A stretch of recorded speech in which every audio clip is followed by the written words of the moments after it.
Welcome to The Gailey Show, coming to you from the studios of AM 950 KTNF, the progressive voice of Minnesota. I am your host, JP Derek Bogosian. I am really excited about today's episode because we have pop dance recording artist Jeff Gavin with us here today. So, Jeff, welcome to The Gailey Show.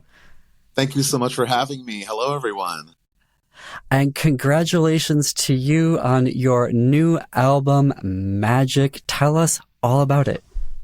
Oh, thank you so much. I'm so excited to finally have my album out into the world. It is indeed called Magic. I've been working on this album for the past 5 years. It's truly been a labor of love, a constant effort, and so much fun as well. But the album is finally out. It came out on the 22nd of March. And I had a big album release party at the Green Room in Minneapolis, where I did the full album and I did some older tracks. I had backup dancers and visuals, and we did custom cocktails, and it was really such a great time. You had an album release. Oh, I had an album release. Yeah, it was a lot of fun, and it went great. I didn't mess up any of the choreography. I didn't fall, didn't forget any lyrics, so I'm really happy with how it went. Well, that's very special. So tell us a little bit about the type of music that is on the show. We're going to play some clips from it coming up here, but tell us a little bit about the type of music you love to create.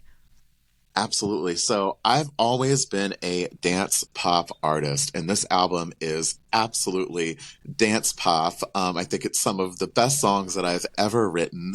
It's a very personal album, however, although it is dance pop music. I feel like these lyrics are really, really personal to me, and definitely the most that I've ever put of myself into my writing. So, but it's definitely dance pop music. So it's music to get you out on the floor, to club to blast in your car. But it definitely is still personal music to me as well. Oh, you wanna hang out? It's 3 a.m. Just got a text. Here we go again. Oh, you wanna make out? But you say we're friends. What's that all about? Just don't tell your girlfriend. This always seems to happen when you've had a couple drinks. My friends say that you're sucking, that you ghost me next week. But I don't really care about what other people think when I see your name flash on my screen. One of my favorites on the album is You Up. Oh, yes. Yes, me as well. Actually, that's one of my top favorites as well. Thank you so much. Well, tell us about, so you're saying that it's personal. So what were the things that you wanted to talk about with folks on this album? Yeah, so this album, I really wanted to just kind of lay everything out on the floor. I've had a lot of experiences over the years, and I wanted this album to be able to tell kind of all of those stories in one. So the way that I kind of planned it, I wanted the album to take you from the beginning of a night out, kind of to the morning after your night out, and all the things that happen in between that, but also within each song. I've drawn from many personal experiences that have happened to me over the years. So maybe one song might be about one experience, or one song might be about 4 experiences that I decided to blend into one. But it's definitely all things that I've dealt with personally, and hopefully can help other people in some way by listening to the tunes. So it's personal in that way. Yeah. Oh, I love that. I love that. And I did get some Prince vibes. You know, I have so many inspirations for this album. He is definitely one of my favorite artists. I sing for a bunch of funk bands in the Twin Cities, so Prince is embedded into me now. So I'm sure that there's going to be some influence from him in there. I drew from so many artists creating this album. A lot of early 2000s pop artists I drew from, Britney, and I love Beyonce, so layering harmonies and things like that was very important to me as well. I listened to a lot of Seal during the pandemic, so I feel like his influences are on the album as well. And another one of my big pandemic bands was Bananarama. And so the girls are still making crazy good dance music today. They're so fun, and it's just fun pop music. And so a lot of their influence, I feel, is also all over the album. Maybe a little Adam Lambert in there. And so I like all styles, all genres. Definitely you do. The title is named Magic. How did you come up with that title? Yeah. So how did I come up with that title? So originally the album was going to be called Space Sex. I was set with the name. That was it. Like, I wanted it to have a futuristic sound, and I knew I was going to be talking about sex throughout the entire album. So it just seemed perfect. But then I wrote the title song, which is Magic. And I feel like the rest of the album really stems off of what I'm talking about in that opening track, Magic. And so I just felt like it was appropriate to encapsulate the whole thing. Also, I feel like a lot of the experiences that I talk about in the album were magical experiences, maybe at the time or looking back. So yeah, I felt like it tied in well and still had kind of that futuristic, spacey vibe to the title. So that's why I went with Magic. Yeah. The album cover, by the way, is sublime. Like, did you Thank design you. the album cover? I did. Yes. I came up with the concept myself. And it's really funny. It's not until after I unveiled the album art that someone showed me that Kid Cudi album cover from the early 2000s that he's also kind of imprinted on a moon in a way, but it's different. So I definitely came up with the concept by myself. I took the picture by myself. I had a little help with editing from one of my friends, Burko, on some of the shadows and shading on my face. But everything else I did on my phone and put it together, and I thought it came out really well. So thank you for seeing that. Oh, loved it. Loved it. It was the first thing that I was like, oh my gosh, look at this album cover. I wanted it to be attention grabbing. It is. It is. It very much is. All right, definitely caught my eye. Tell us, how did you get into music? When did you first start learning? Oh man, so I have been doing music for as long as I can remember, ever since I was very small. I think my mom and dad realized that music was kind of going to be my thing. And they signed me up for lessons very early on. So I was in kindergarten. Music lessons is when I began. And I joined my first choir in first grade. And I did every choir and everything that I possibly could. I was in community theater all throughout middle school. I did the theater in high school. I did marching band in high school, the wind ensemble. Wow. So I was always involved in music, and I knew that it was just something that I absolutely had to do. I had no other goals in life ever than to be a musician. So through the lessons and all of that, I ended up going off to Berklee College of Music in Boston, and I majored in vocal performance. Yeah, great school, great city. I majored in vocal performance there. I ended up moving back to Delaware for a little bit, where I'm initially from. And then we ended up moving to Minnesota, where I currently live in St. Paul. And this is where my professional career, I would say, really began. I finished my degree at McNally Smith College of Music, and I began gigging professionally my sophomore year with one of the funk bands in town, Free and Easy Band. We're in the Minnesota Music Hall of Fame, and we do all the Prince and Stevie Wonder and Michael Jackson you could want. And so I stayed for that. And my family also lives here. I've worked for Carnival Cruise Lines, singing on ships. So I was in the rock band for a couple of years pre-pandemic on Carnival. So yeah, I've done a bunch of things. I sing for a bunch of different bands in town. I have my own cover band, the Gavin Band, and we play at a lot of different bars and things around. And I also tour with two-time world champion a cappella group Six Appeal. So I sing bass for them, and we tour the nation and the world bringing a cappella to you. So that's kind of my music deal right now, aside from my album. It's a lot. I know. Sorry. That was probably a lot at once. When do you sleep? Sometimes, on occasion. Yeah. Wait, so how many instruments do you play? So predominantly I'm a singer, but I can play piano, and that's where I would say that I stop instrumentally.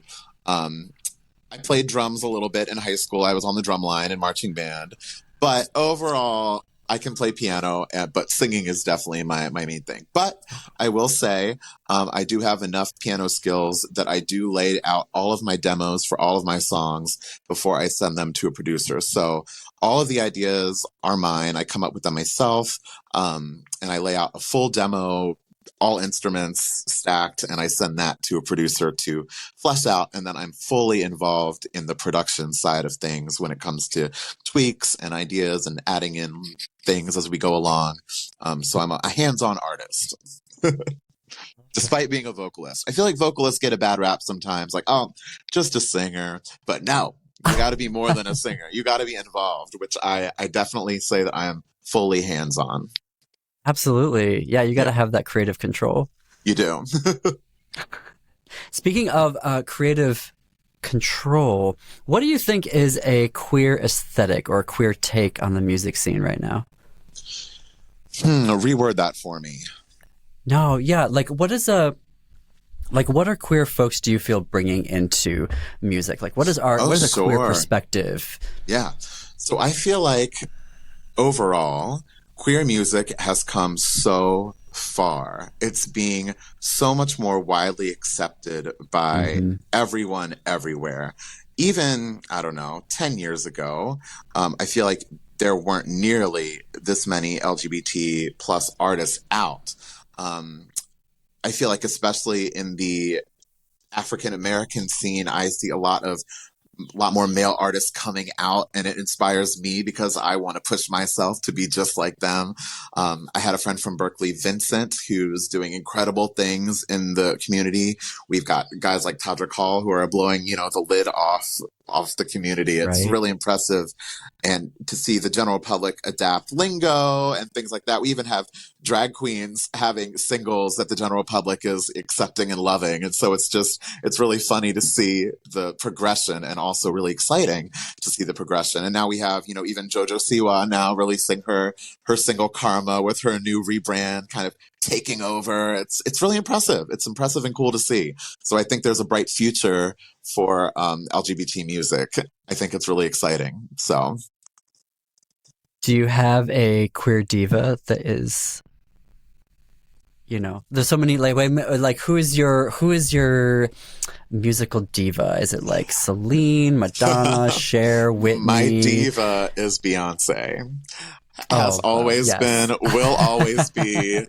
All my social media tags that aren't my music are Jafonce, because I'm just so into her.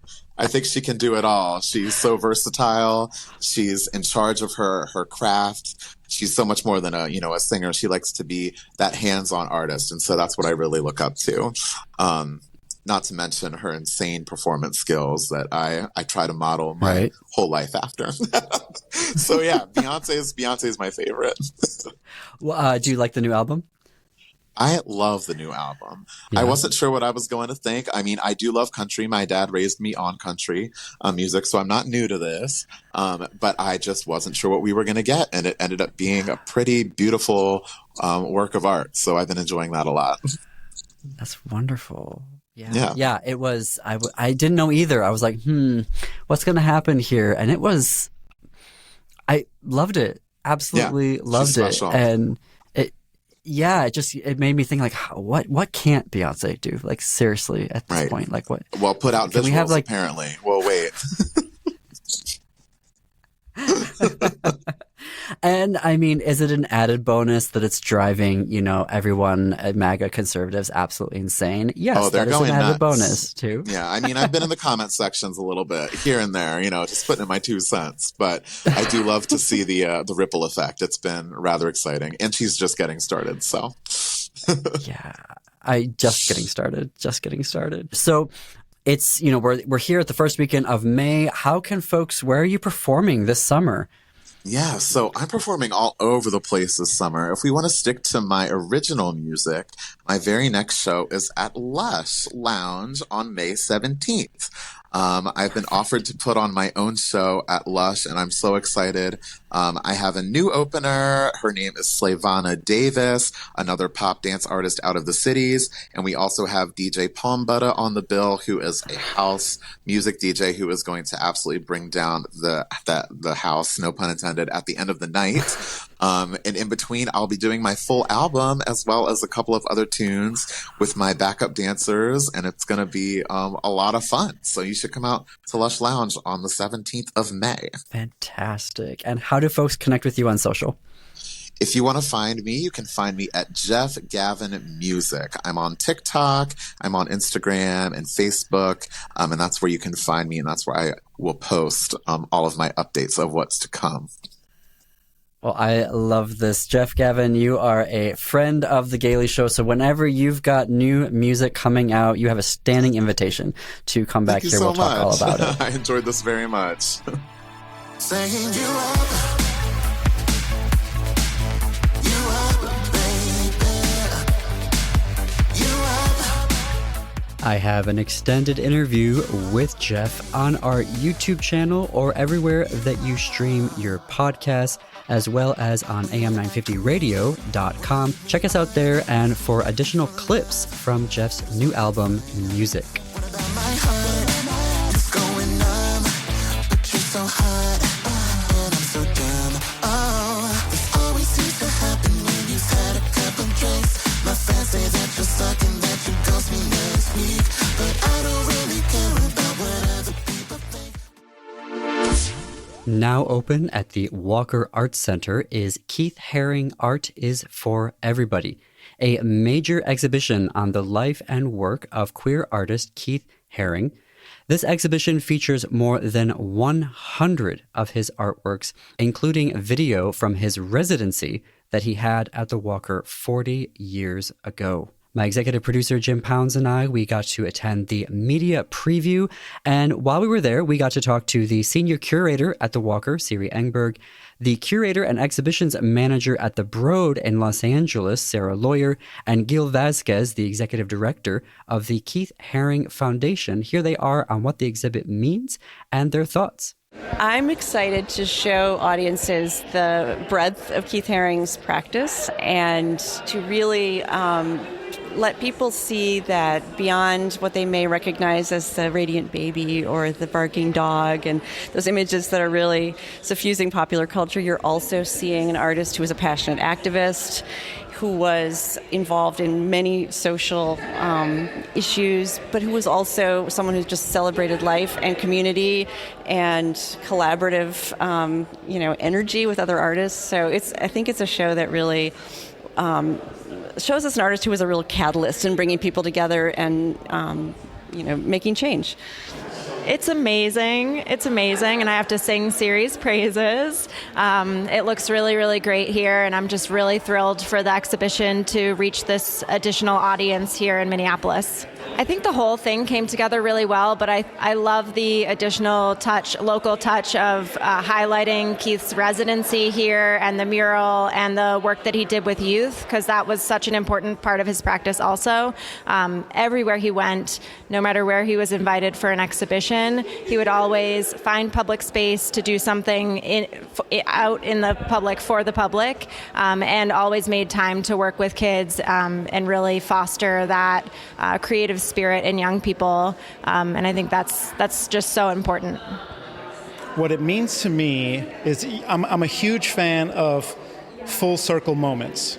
So to think of Keith as a young 20-something coming here for a residency in 1984 when he was not yet the full-blown Keith Haring, and then to see what he became, all of what he accomplished is in a sense condensed in this show all these years later. So from 1984 to 2024, it's a beautiful full circle moment, and we're here to celebrate Keith.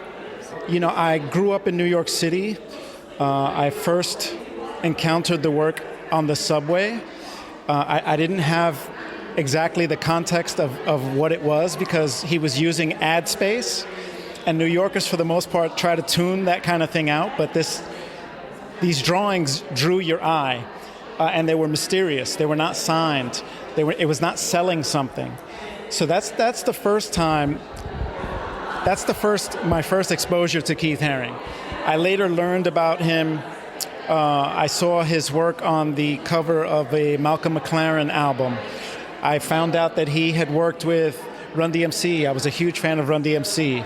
I knew about the Pop Shop. So there were all these things that were part of the zeitgeist, that were part of the current culture that he was involved in. So that's, he almost didn't give you a choice. He was forcing you to notice him. Well, interestingly, in 1989, Keith asked me to be a part of this foundation. And my question at age 19 was, what is a foundation? He explained it was a way for us, the people that he chose, to continue his generosity and to further his legacy. And I am grateful that, 34 years later, I get to do that for a living. Keith Haring Art is for Everybody is open through September 8th, 2024. For tickets and free events, go to walkerart.org. Well, that's our show for today. Thanks everyone for listening and or watching on YouTube. You can find us on social media. Search for This Queer Book Saved My Life on Facebook. On Instagram, we're at This Queer Book, and we are at _Gailey Show. And as always, you can connect with us through our website, thisqueerbook.com. And until our next episode, see you queers and allies in the bookstores.